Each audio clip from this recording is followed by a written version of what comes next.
The world has been focused on Daniel Martel, his lies, his suspicious behavior, his disturbing internet searches. He's been portrayed as the obvious suspect in the disappearance of Lilly and Jack Sullivan. But what if we've been looking in the wrong direction this entire time? What if the person truly responsible for what happened to those children has been hiding in plain sight, playing the role of grieving mother while investigators focus their attention elsewhere? New evidence has emerged that fundamentally shifts the investigation. Evidence that points not at the stepfather, but at the biological mother. Evidence that suggests Malehya Brooks-Murray knows far more than she's admitted. Evidence that raises the horrifying question that no one wants to ask, but that must be confronted. Did a mother murder her own children? This is the untold story of Malehya Brooks-Murray. The secrets she's kept hidden. The lies she's told repeatedly. The evidence that's been uncovered pointing directly at her. And the disturbing pattern of behavior that suggests she may be the one truly responsible for the disappearance of 6-year-old Lilly and 4-year-old Jack Sullivan on May 2, 2025. What you're about to hear will shock you to your core. It will challenge everything you thought you knew about this case. It will make you question how you could have been fooled by her performance. And it may finally answer the question that's haunted investigators for 7 months. Before we reveal the shocking truth about Malehya Brooks-Murray and the secrets she's been hiding, you need to subscribe to True Crime Vault and turn on notifications right now. I also want to wish a Merry Christmas to everyone who follows and supports the channel. Enjoy this time with family and friends and have a great holiday season. We're bringing you information that mainstream media won't touch, asking questions that make people uncomfortable, and demanding answers for 2 children who deserve justice. If you want the complete story, if you're ready to hear the truth no matter how disturbing it is, subscribe immediately. Smash that like button, because your engagement pushes this content to people who need to see it, who need to understand what really happened. And drop your thoughts in the comments as we go through this evidence. Do you think Malehya is guilty? Do you believe a mother could do this to her own children?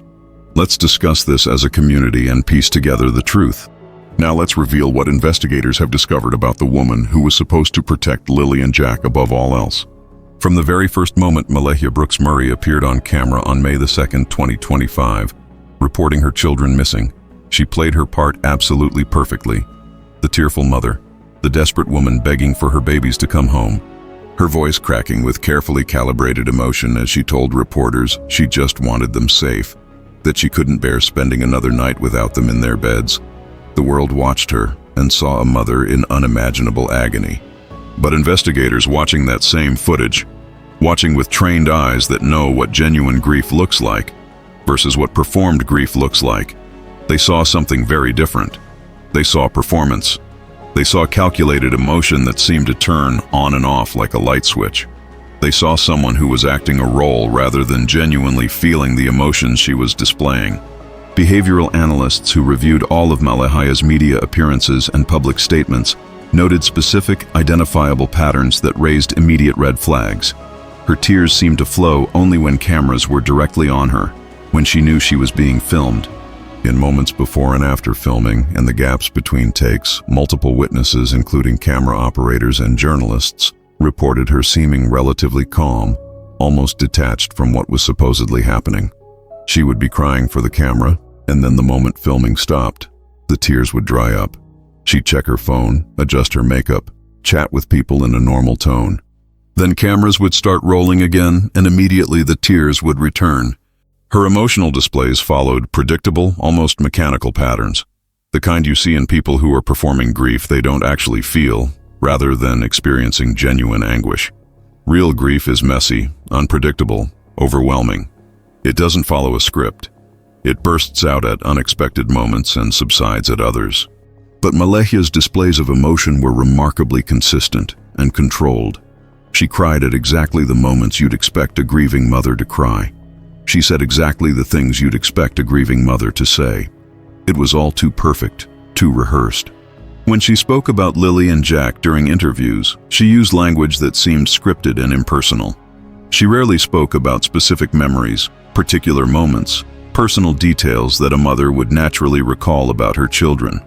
A real mother talking about missing children will remember the small things, the way they laughed at specific jokes, their favorite foods, the games they loved to play. the little quirks that made them unique. But Malehya stuck to generic statements that could apply to any missing children. They were happy kids. They loved to play. I just want them home. Nothing specific. Nothing that showed deep personal knowledge of who Lilly and Jack were as individuals. One investigator noted something particularly chilling that most people watching wouldn't have caught. In most of her public appeals, Malehya spoke about the children in past tense before catching herself and switching awkwardly to present tense. Lilly was such a happy child. Is such a happy child. Jack loved dinosaurs. Loves dinosaurs.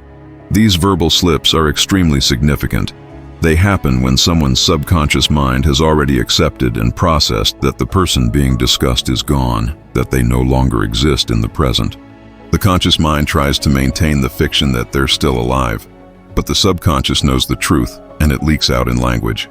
Grieving parents of genuinely missing children almost never make this mistake, especially not in the early days and weeks. They cling desperately to present tense because acknowledging past tense means accepting the worst possible outcome. They will correct themselves if they slip, but those slips are rare because their entire being is focused on the belief and hope that their child is still out there, still alive. But Malehya's language patterns suggested something very different. They suggested she already knew her children weren't coming back, that she knew they were dead because she was the one who killed them. Let's talk extensively about Malehya's background, because understanding who she was before May 2nd is absolutely crucial to understanding what she may be capable of, what darkness may have been lurking beneath the surface that she showed to the world. This is a woman with a history that she's worked very hard to keep hidden from public scrutiny. A past that reveals deeply troubling patterns of behavior, questionable choices, and relationships that ended badly for reasons she's never fully explained to anyone. Court records obtained by investigators show something that hasn't been widely reported. Malehya lost custody of Lilly and Jack temporarily approximately 2 years before they disappeared.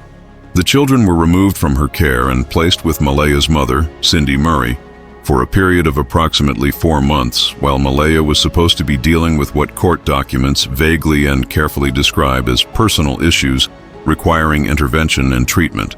The specific nature of these issues is sealed by the court, protected by privacy laws designed to shield families from public exposure during child welfare proceedings. But sources extremely close to the case have suggested it involved serious concerns about her mental stability and her ability to safely care for young children, possibly related to mental health crises or substance use problems. During this 4-month period when her mother had custody and Malehya was supposed to be working intensively on whatever issues had led to the removal, supposed to be attending counseling sessions or treatment programs, supposed to be demonstrating that she could be a fit and responsible parent, family members reported that she showed remarkably little urgency about getting her children back. She missed scheduled visitation times with the kids. She didn't complete required programs in the expected time frame. She seemed more focused on her developing relationship with Daniel Martel, which was just beginning during this period, than on doing the work necessary to reunite with Lilly and Jack.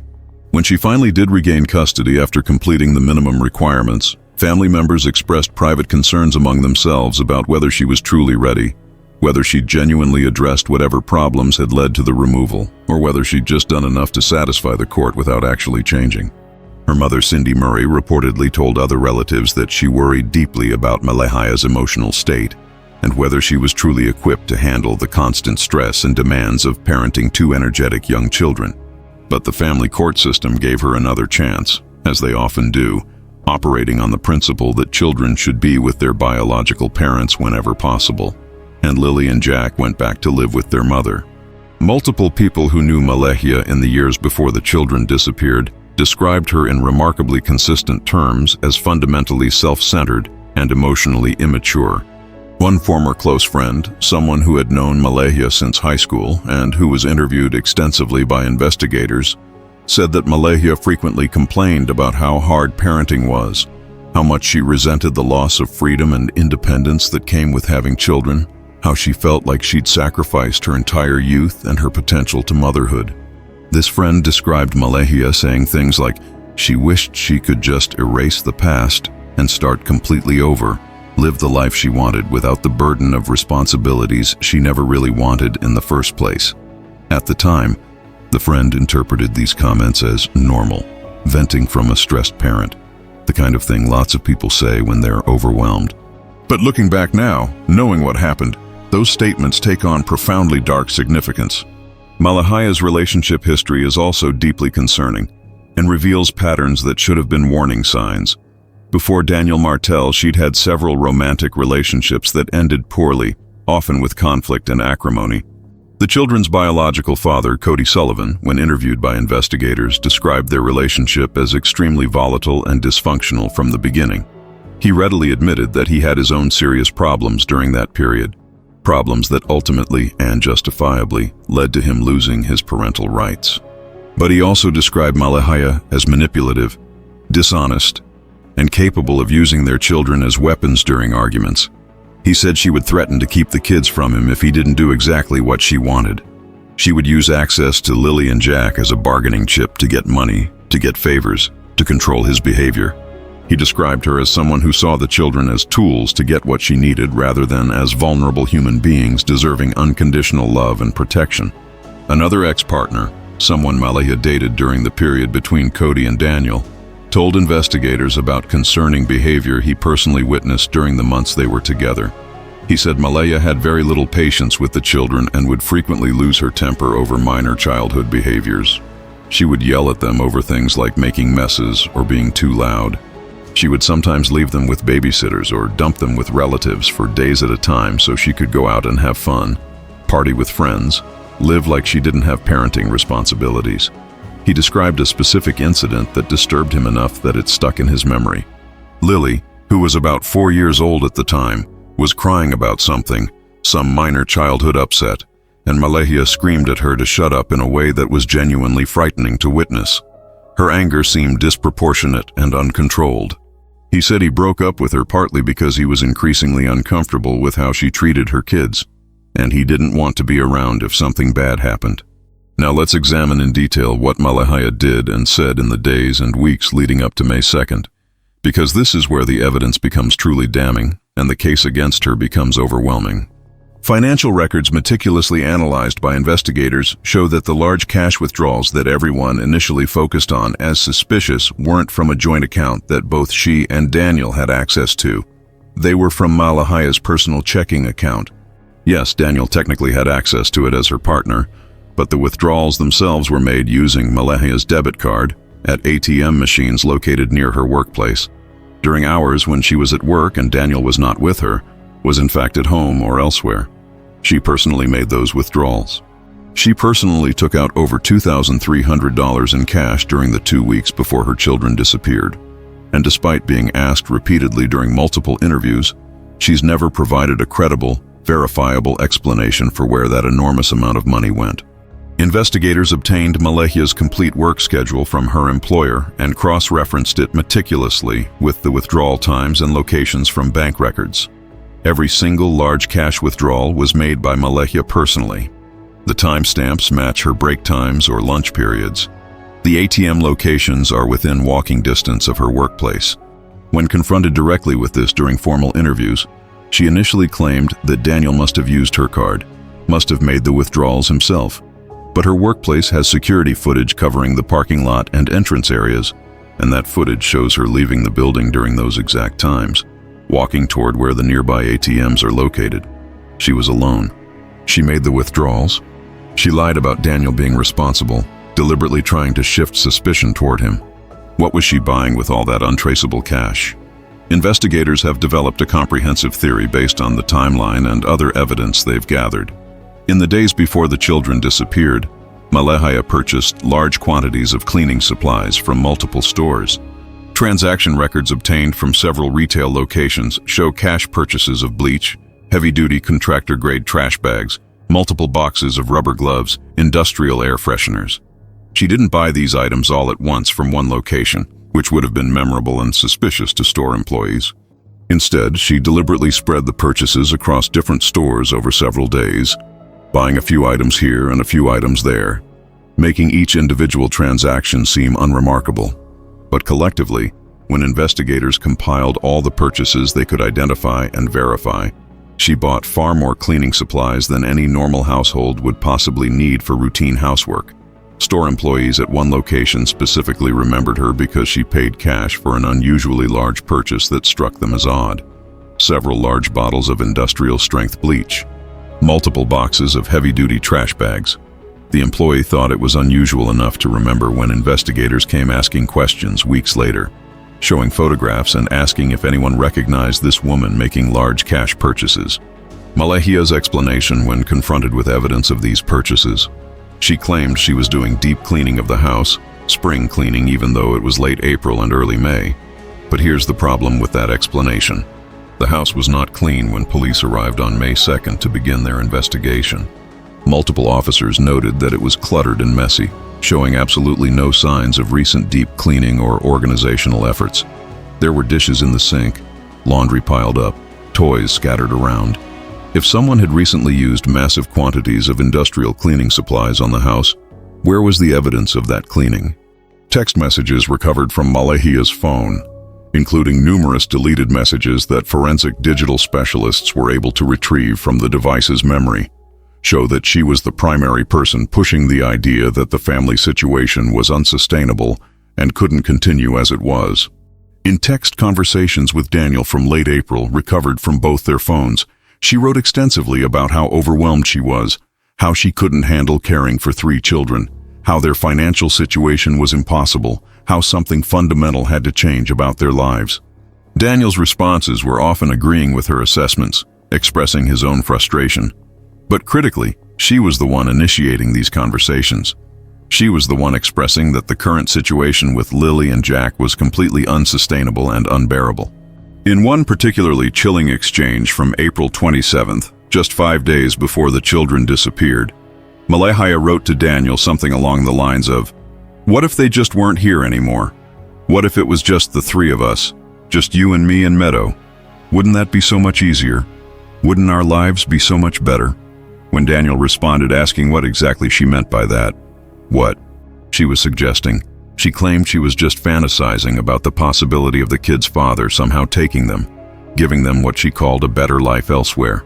But investigators absolutely do not believe that explanation. They believe she was testing Daniel's reaction to the idea of the children being permanently gone. She was seeing if he would object strongly, or if he might be open to whatever she was already planning in her mind. There's also concrete evidence that Malehya had been actively researching ways to give up her children in the months before they disappeared. Her internet search history, extracted from her phone and from computers in the house, shows numerous queries about how to voluntarily terminate parental rights, whether it's possible to give up older children for adoption, what happens if you surrender kids to Child Protective Services and say you can't care for them anymore. These searches occurred throughout March and April, the 2 months immediately before the disappearance. She was actively looking for ways to get rid of her children through legal means, but those processes are complicated, involve extensive scrutiny from authorities, take considerable time, and would have required her to admit publicly that she didn't want her children. Perhaps she realized that going through official channels would expose her to judgment, would damage her reputation, would create a permanent public record of her rejection of her children. Perhaps she decided that a more permanent, more final solution was necessary. A solution where the children would be gone, but she could play the role of grieving mother, receive sympathy instead of condemnation, and start her new life without anyone knowing the truth. Now let's talk in extensive detail about what really happened on May 1st and 2nd, because new witness information combined with evidence analysis suggests that Malehya's role was far more central and active than anyone initially realized, that she wasn't just complicit, but was in fact the primary perpetrator. Remember the established timeline. The last confirmed independent sighting of Lilly and Jack was at the Dollarama store at 2:25 p.m. on May 1st, captured on security cameras that don't lie. After that timestamp, only Malehya Brooks-Murray and Daniel Martel claim to have seen the children alive. But there's something absolutely crucial that hasn't been widely reported or discussed. Malaya was the last person to be alone with the children for any significant period. According to the timeline that's been painstakingly reconstructed from multiple sources, the family returned home from their shopping trip at approximately 4:15 p.m. on May 1st. Daniel left the house around 6 p.m. to help his mother Janie with something at her separate building on the property, some minor household repair or task. He was gone for approximately 45 minutes, between 6 p.m. and 6:45 p.m. During that entire time, Malaya was completely alone in the main house with all 3 children, with no one able to observe what was happening.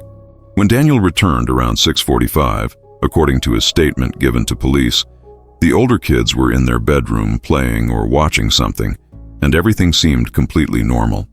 He had no reason to suspect anything was wrong, but that 45-minute window is absolutely crucial. That's time when Malaya had opportunity without any witnesses, without Daniel being present or able to see what was occurring. Later that evening, around 9 p.m., according to Daniel's account of the evening, Malehya announced that she was going to put the kids to bed and specifically told Daniel to stay in the living room, that she would handle the entire bedtime routine by herself, that he didn't need to help. She went upstairs with Lilly and Jack and was up there with them, alone and unobserved, for approximately 30 minutes. Again, a significant period of time when she was alone with the children without Daniel present or able to see or hear what was happening. When she came back downstairs around 9:30 p.m., she told Daniel the kids were tucked in and asleep. He accepted this at face value, as most partners would. He never went upstairs to check on them himself. He never saw them again after Malaya took them upstairs for bed. He simply took her word that they were peacefully sleeping in their beds. What happened during those critical periods when Malehya was alone with Lilly and Jack? Investigators have developed a theory based on all the available evidence. They believe that something occurred during one of those windows of time, either the 45 minutes when Daniel was helping his mother, or during the bedtime routine, or possibly during both periods in sequence. They believe Malehya harmed the children during one of those opportunities. She may have given them something, medication or chemicals intended to make them sleep permanently. She may have physically harmed them in ways that caused death. The exact method may never be known without finding the bodies and conducting forensic examination. But something happened during those windows of time when only Malehya had access to them, and that everything that happened after that point, everything that occurred during the night and the following morning, was careful staging and methodical cover-up. Daniel, according to this theory, was completely unaware of what had occurred. He believed the children were asleep in their beds because that's what Malehya told him. He had no reason to doubt her. He went to sleep that night thinking his stepchildren were safe in their rooms. The sounds that Janie Mackenzie heard at 2 or 3 in the morning, those sounds of furniture or heavy objects being moved in the main house, investigators now believe that was Malehya, not Daniel as everyone initially assumed. Malehya moving bodies, preparing them for disposal, staging the scene. Janie assumed the sounds were coming from her son because Daniel sometimes does odd projects at odd hours, because he's known to have trouble sleeping and to engage in activities that might seem strange to others. But it could very easily have been Malehya. The main house is a significant distance from Janie's separate building. In the darkness of night, there would have been no way for Janie to know for certain who was making those sounds, whether it was Daniel or Malehya moving things around. And here's something that hasn't been widely discussed or considered, but that completely changes the analysis. Malehya has a valid driver's license. She knows how to drive. She had complete access to Daniel's truck. The keys were kept in the house, hanging on a hook near the door, where either of them could take them at any time. During the hours when Daniel was supposedly asleep, completely unaware of what was happening, Malehya could have taken those keys and used the truck herself. She could have been the one operating the vehicle. The neighbor who heard a vehicle engine running for an extended period at approximately 5:30 a.m. assumed it was Daniel because he's the one who normally drives the truck, who uses it for work and errands. But Malehya could easily have been the one behind the wheel that morning. She could have been making that early morning trip while Daniel slept peacefully, completely oblivious. She could have been disposing of her children's bodies in a location she'd already researched and selected, a place she knew they wouldn't be found, while their stepfather had absolutely no idea what she'd done or what she was doing. This theory actually makes significantly more sense than Daniel being the primary perpetrator when you examine motive carefully. Yes, Daniel was stressed about money and complained about supporting children who weren't biologically his. Yes, he had anger issues and a troubling history.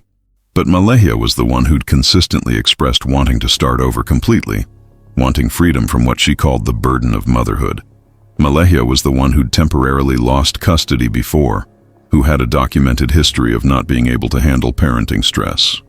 Malehya was the one actively researching how to give up her parental rights through legal channels. Malaya had the stronger, clearer motive for wanting her children permanently gone. And Malehya had another crucial advantage that Daniel didn't have. She's their mother. Society conditions us not to suspect mothers. We have deep cultural assumptions about maternal love, about the bond between mother and child being unbreakable, about mothers being incapable of harming their own children. Malehya could have been counting on exactly that bias. She knew that if the children disappeared, investigators would look at Daniel first, the stepfather, the man with no biological connection. She could hide behind society's reluctance to believe a mother would kill her babies. Let's examine Malehya's behavior immediately after reporting the children missing, because this is where her guilt becomes most glaringly apparent to anyone paying close attention. She called 911 at 10:01 a.m. on May 2nd. The recording of that call hasn't been released to the public, but multiple sources who've had access to the audio say that Malehya sounded surprisingly, disturbingly calm for someone whose children had supposedly just vanished without a trace. She provided information clearly and methodically to the dispatcher. There was emotion in her voice, but it seemed controlled, measured, almost rehearsed. Most parents calling to report missing children are completely hysterical, barely able to communicate coherent information through their panic and terror. But Malehya sounded like someone reading from a carefully prepared script, hitting all the right notes but without genuine emotional chaos. And the timeline she provided in that initial 911 call doesn't quite match what she told investigators in later formal interviews. In the emergency call, she stated that she'd first noticed the children were missing around 9:30 a.m. But in subsequent statements given over the following days, she changed it to 9:45 a.m., then to closer to 10 a.m. The time kept shifting, kept being adjusted. Why would that be? Because she was trying to establish a timeline that worked, that didn't leave unexplained gaps or raise questions she couldn't answer. But she couldn't keep the details straight because she was constructing fiction rather than recalling facts. During the massive search operations conducted on May 2nd and throughout the days following, Malaya's behavior was noted by multiple people as distinctly odd and inconsistent with what you'd expect from a mother of missing children. Volunteer searchers, ordinary citizens who'd come to help find Lilly and Jack, reported that she didn't seem as engaged or as desperate as they would have expected. She participated in searches for brief periods, maybe an hour or two, but then would return to the house, saying she was too emotionally upset to continue. But other parents of missing children typically can't stop searching. They search until they physically collapse from exhaustion. They can't rest, can't eat, can't do anything but look for their kids until they're found. But Malaya seemed to have limited endurance for the effort, seemed more interested in going back to the house and being away from the searches. One volunteer searcher described approaching Malehya late on May 2nd to offer emotional support and words of encouragement, and being genuinely struck by how dry and clear her eyes were. The volunteer had expected to encounter a mother who'd been crying for hours, whose face would be red and swollen and puffy from constant tears, but Malehya's eye makeup was barely smudged. Her eyes were clear and bright.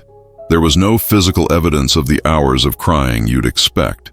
When this volunteer mentioned this observation later to investigators, it was carefully noted and added to the growing list of behavioral inconsistencies and red flags. Then there's the matter of what happened when Malehya left the area less than a week after the disappearance. Yes, she made accusations against Daniel during that separation, telling family members he knew what happened and that she should have protected the children from him. But investigators now believe this was an incredibly calculated strategic move rather than genuine suspicion or fear. By vocally accusing Daniel, by making him seem like the guilty party to her family and potentially to police, she deflected suspicion away from herself. She created a narrative where she was the grieving, possibly deceived mother who'd been fooled by a dangerous man, when in reality she may have been the architect of everything that occurred. The fact that she then reconciled with Daniel after a relatively brief separation supports this interpretation. She needed him. She needed him as an alibi, as someone who would back up her story about what happened that morning, about the timeline, about the children being alive when he last saw them. If they split up permanently, if Daniel started questioning things, started really thinking about inconsistencies in what Malehya had told him, he might realize things didn't add up. He might start talking to police about his doubts. Much better to keep him close, keep him convinced of her innocence and his own peripheral involvement, maintain their alliance against outside scrutiny. Investigators conducted an extensive background investigation into Malehya's mental health history, obtaining medical records through court orders, and what they found is deeply concerning and paints a picture of someone who was struggling far more than anyone realized. Medical records show that Malehya has been diagnosed with major depression and generalized anxiety disorder at various points over the past decade. She's been prescribed various psychotropic medications over the years, antidepressants and anti-anxiety medications, though prescription records and pharmacy data suggest she was not consistently taking them as directed, frequently allowing prescriptions to lapse without refilling them. More significantly and more troublingly, there are detailed notes in her medical files from a doctor she saw approximately 3 years ago, a physician who expressed explicit written concern about Malehya's emotional state and her ability to cope with the stress of parenting. The doctor's notes, which investigators obtained and reviewed carefully, describe Malehya presenting for an appointment in what the doctor characterized as significant distress. She was expressing feelings of being completely overwhelmed by motherhood, stating that she sometimes had intrusive thoughts about escaping her life, about what it would be like if she didn't have parenting responsibilities. The doctor noted that Malehya seemed to view her children more as burdens than as sources of joy, which the doctor found concerning enough to document and to strongly recommend ongoing counseling and possible medication adjustment. There's no indication in the medical records that Malaya followed through with either of those recommendations. She stopped seeing that particular doctor shortly after that appointment and didn't establish regular care with another physician. Whatever mental health issues she was experiencing, she wasn't addressing them through proper treatment channels. Family members have also revealed concerning statements Malehya made repeatedly in the year before the children disappeared, statements that in retrospect seem like clear warnings of what was coming. Malehya's mother, Cindy Murray, told investigators during a lengthy interview that Malehya had said on multiple occasions that she wasn't cut out to be a mother, that she'd made a terrible mistake having children when she was so young, that she felt permanently trapped by responsibilities she couldn't handle and never truly wanted. Cindy tried to be supportive and non-judgmental, tried to help by providing babysitting and giving Malehya breaks from parenting, but she remained deeply worried about her daughter's mental state and her ability to care for Lilly and Jack safely. A cousin who had been relatively close to Malehya described a specific conversation from approximately 6 months before the disappearance, a conversation that haunts this cousin now. Malehya talked extensively about how much easier and better her life would be if she only had to take care of baby Meadow.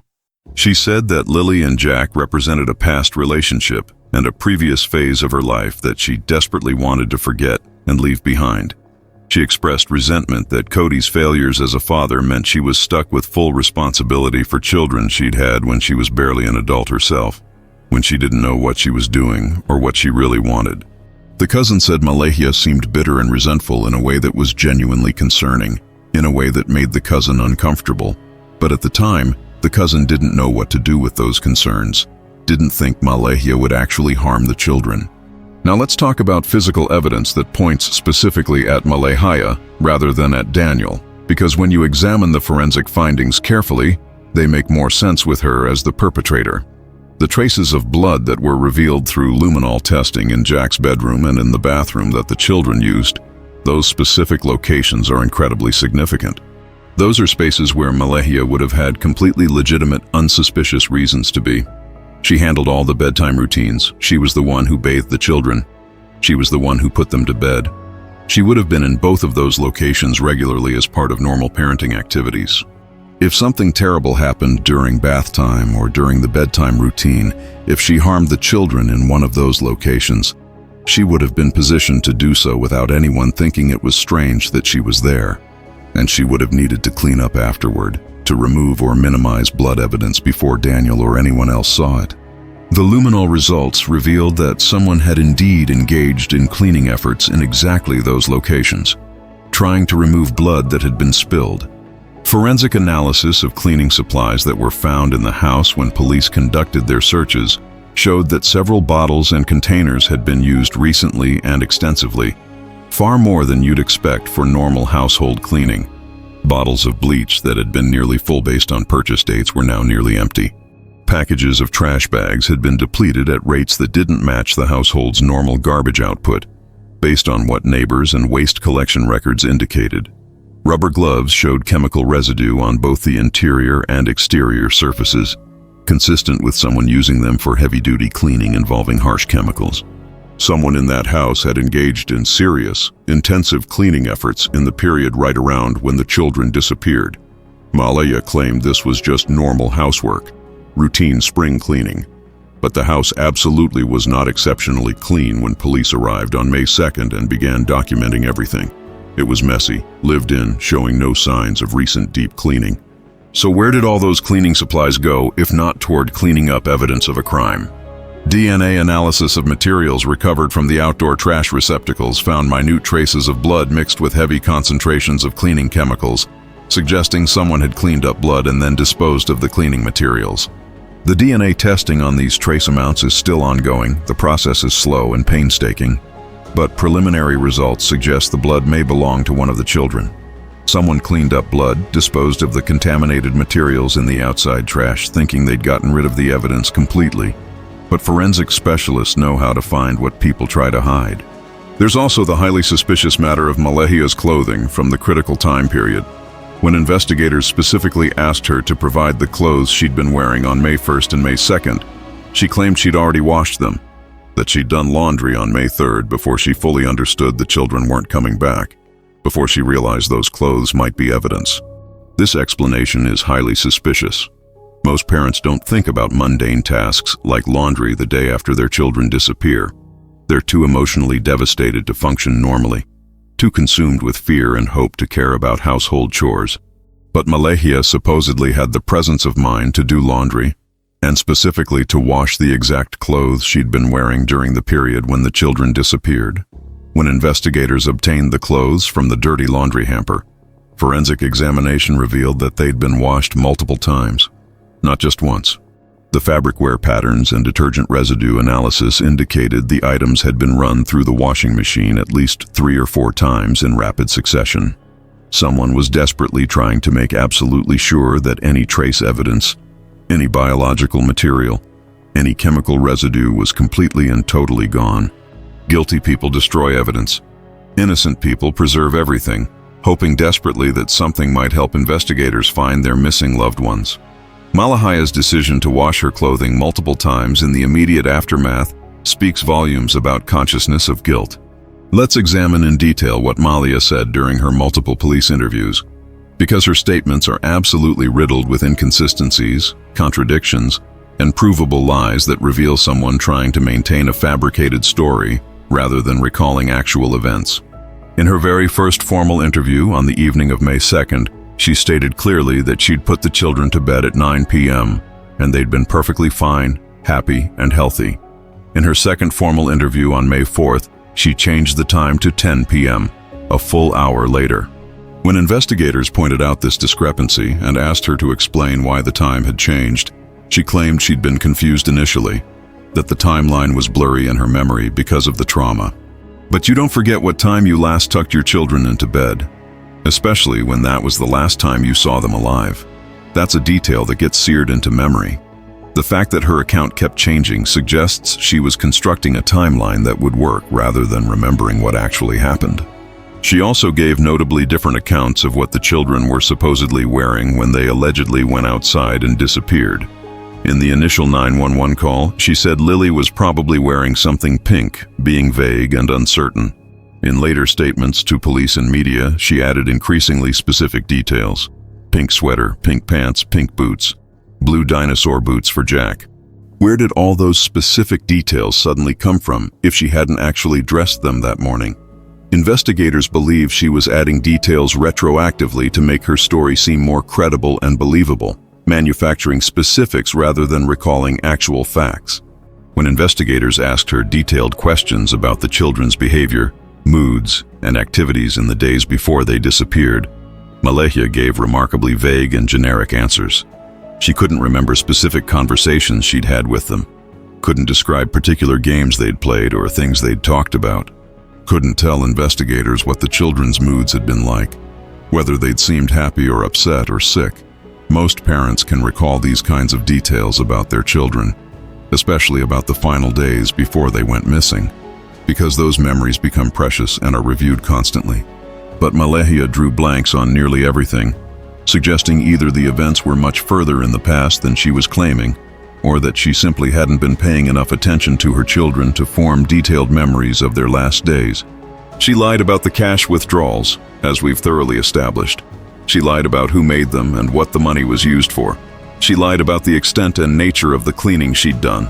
She lied about when she washed her clothes. She changed her timeline repeatedly. She added details that weren't in her original account. These aren't innocent mistakes or stress-induced memory problems. These are the classic behaviors of someone who's lying, someone who's trying desperately to hide what they've actually done. Investigators administered a polygraph examination to Malehya, and while the results cannot be used as admissible legal evidence in Canadian courts, they're nonetheless extremely telling from an investigative perspective. Sources close to the investigation have indicated that Malehya showed significant physiological deception indicators on every single key question that was asked. Did you harm Lilly in any way?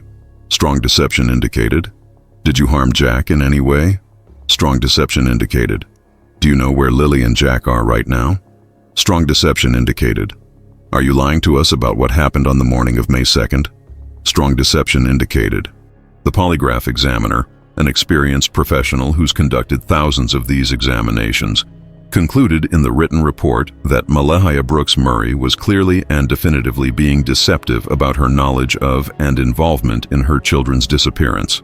When confronted with these polygraph results during a subsequent interview, Malehya became extremely defensive and angry rather than concerned or cooperative. She claimed the entire test was rigged, that the examiner was biased against mothers, that polygraphs aren't scientifically reliable anyway. While it's true that polygraph results aren't legally admissible, her angry defensive reaction rather than concern about what the results might mean was noted by investigators as yet another indicator of guilt. Now let's address motive in depth, because understanding why Malehya might have killed her own children is absolutely crucial to understanding this case and believing that a mother could do something so horrific. Financial stress was certainly a significant factor in the household. The family was drowning in debt with no clear path out. But for Malaya specifically, uniquely, the children represented something much deeper and more threatening than just financial burden. They represented a past she desperately wanted to escape and erase. They were constant living reminders of Cody Sullivan, of a relationship she deeply regretted, of mistakes she'd made when she was younger. They were obstacles preventing her from having the life she'd decided she wanted with Daniel and Meadow. Multiple independent sources have described Malehya's vision of her ideal life, the future she fantasized about and worked toward. She wanted to be with Daniel, just the three of them living as a small nuclear family with baby Meadow, starting completely fresh without the complications and difficulties of older children from previous relationships. She wanted the freedom to work full-time if she chose, to have disposable income, to not be constantly tied down by the endless demands of two energetic young children who required attention and care and resources. She wanted to erase her past completely and start over with a clean slate. But there's also a much darker possibility that investigators and consulting psychologists have seriously explored. Malaya may have significant psychological issues far beyond what's been formally diagnosed in her medical records. Some behavioral experts and forensic psychologists who've reviewed all the case materials, who've watched footage of her interviews and media appearances, who've analyzed her statements and behaviors, have suggested she may have personality traits consistent with narcissistic personality disorder or even antisocial personality disorder. The profound lack of genuine empathy she's displayed throughout this ordeal, the ability to lie so convincingly and consistently to police, to media, to her own family, the willingness to harm her own children, to kill them, to achieve what she wanted for herself. These are characteristics of someone with severe personality pathology, someone who lacks the normal human capacity for emotional bonding and moral reasoning that prevents most people from committing such acts. One forensic psychologist who was consulted by investigators noted in a written assessment that Malehya showed virtually no genuine remorse or grief when discussing the children in interviews. All of her emotional displays were performative, clearly turned on for effect when cameras were present or when she knew people were watching, and turned off completely when she thought no one was paying attention. Real grief, Genuine maternal anguish doesn't function that way. It doesn't follow scripts or schedules. It overwhelms you at unexpected moments. But Malehya's emotions were completely controlled and deliberate. The psychologist's assessment suggested that Malehya may be fundamentally incapable of the kind of deep emotional bonding and protective instinct that normally prevents parents from harming their children. There is precedent for mothers killing their children, as horrifying and unthinkable as that is. It's rare, it's shocking, it violates our deepest assumptions about motherhood and maternal love, but it absolutely happens. Susan Smith drowned her 2 young sons in 1994, then claimed they'd been taken in a carjacking. Diane Downs shot her 3 children in 1983, killing one and severely injuring the others. Andrea Yates drowned her 5 children in 2001. In each of these cases, investigators and the public initially struggled to believe that a mother could do such a thing to her own children. Society deeply resists accepting maternal filicide because it contradicts everything we want to believe about motherhood. But it happens, and all the evidence suggests it happened here in Nova Scotia in May 2025. The question now, the only real question remaining, is whether investigators can prove what they believe happened. Can they gather sufficient evidence to convince prosecutors to file charges? Can they build a case strong enough to result in conviction beyond reasonable doubt? The circumstantial case against Malehya Brooks-Murray is extraordinarily strong, perhaps overwhelming when you look at the totality of the evidence. But without bodies, without definitive physical evidence that conclusively proves she killed the children, without a confession, criminal prosecution remains difficult and uncertain. The forensic evidence is highly suggestive and suspicious, but not individually conclusive. The behavioral evidence is damning, but not legally sufficient on its own. The financial evidence raises serious questions, but doesn't prove murder. They need more. They need the breakthrough piece of evidence that transforms suspicion into proof. That's why investigators continue to pressure Malehya relentlessly, continue to bring her in for interviews, continue to confront her with evidence and inconsistencies, hoping she'll finally break under the accumulated weight. They believe she's psychologically close to cracking. The stress of maintaining elaborate lies for 7 months is clearly wearing on her. She's made mistakes, contradicted her earlier statements, shown cracks in the careful facade. Eventually, they believe, she'll slip up badly enough that they'll have what they need to charge her. Or the overwhelming guilt, if she has any capacity for it at all, will become unbearable, and she'll finally confess to what she's done. Some investigators actually believe that Malehya wants to confess on some level, that part of her is desperately seeking relief from the crushing psychological burden of what she's done and what she knows, that she's looking for a way to unburden herself while somehow minimizing the consequences she'll face. They're trying to provide that opportunity, suggesting that if she tells the complete truth and shows genuine remorse, that will absolutely be taken into consideration.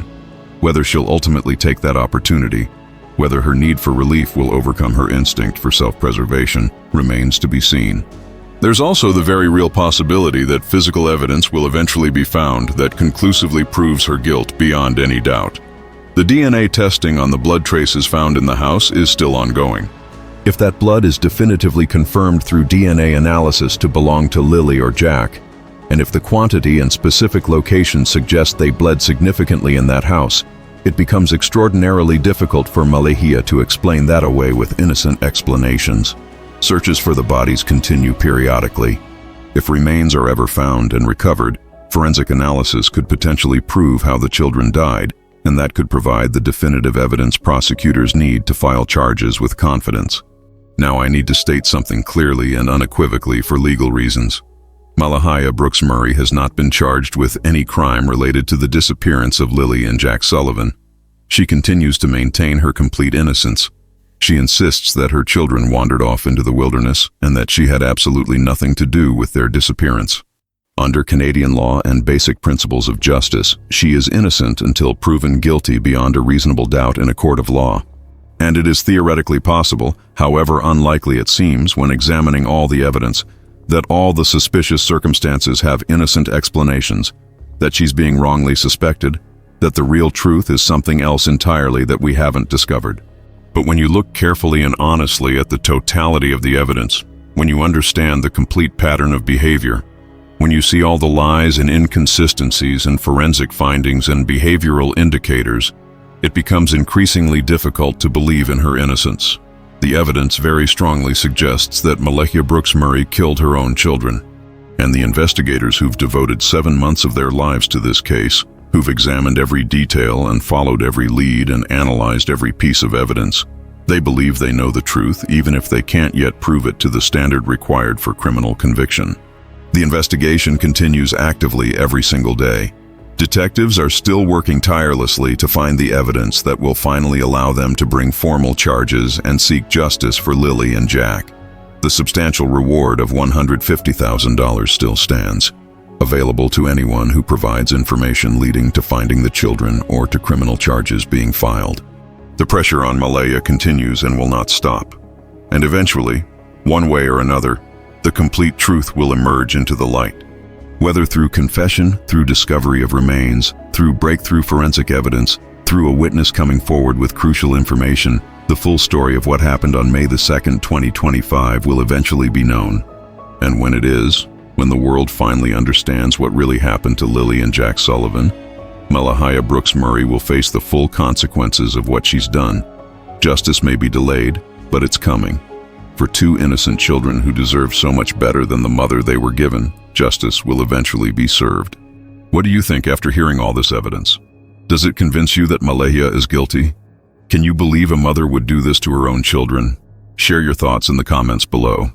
Let's discuss this as a community. If you want to follow this case until justice is finally served, subscribe to True Crime Vault right now. Hit that subscribe button, turn on notifications so you never miss an update, smash that like button, and share this video with anyone who's been following the Sullivan case. These children deserve attention and advocacy until their case is completely solved and someone is held accountable. And if you have any information about Malehya Brooks-Murray, about what happened to Lilly and Jack, about where their bodies might be located, contact the Royal Canadian Mounted Police immediately. Your information could be the critical piece that finally allows prosecutors to file charges. You could be the person who brings justice for 2 innocent children. The tip line is available 24 hours a day, 7 days a week. You can remain anonymous. You might be eligible for the substantial reward. But more importantly than any money, you would be doing the right thing for Lilly and Jack. Thank you for watching this difficult, yet necessary analysis of the evidence. The truth about Malehya Brooks-Murray is slowly coming to light. And soon, very soon, justice will be served for Lilly and Jack Sullivan. Merry Christmas to everyone who follows the channel. Enjoy it with your families and friends.